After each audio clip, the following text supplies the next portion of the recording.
家好，我哋今日要介紹嘅作品係低碳闖關王。我哋將目標聚焦喺小學生身上，因為童年正係養成環保觀念最關鍵嘅階段。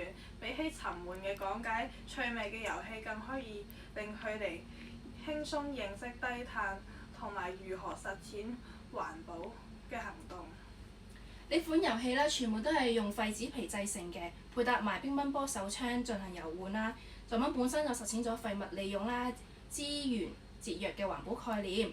遊戲分為 A、B、C、D 4個選項，每條題目包含咗唔同科目嘅知識，可以讓小學生喺互動遊戲中學習低碳知識。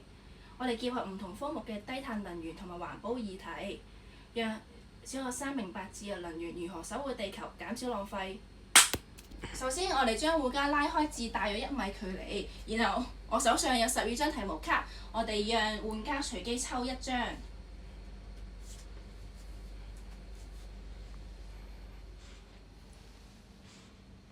然後玩家仔細閱讀卡片上嘅題目，然後作出佢嘅選擇。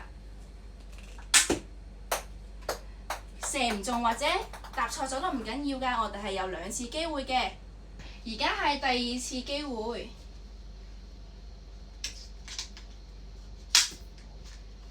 咁樣就成功㗎啦！第2次機會，如果唔得嘅話，就要重新嚟過㗎啦。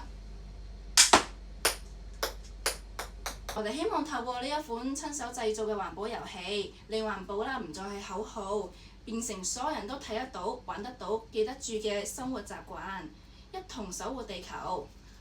我哋嘅介紹完畢，多謝大家。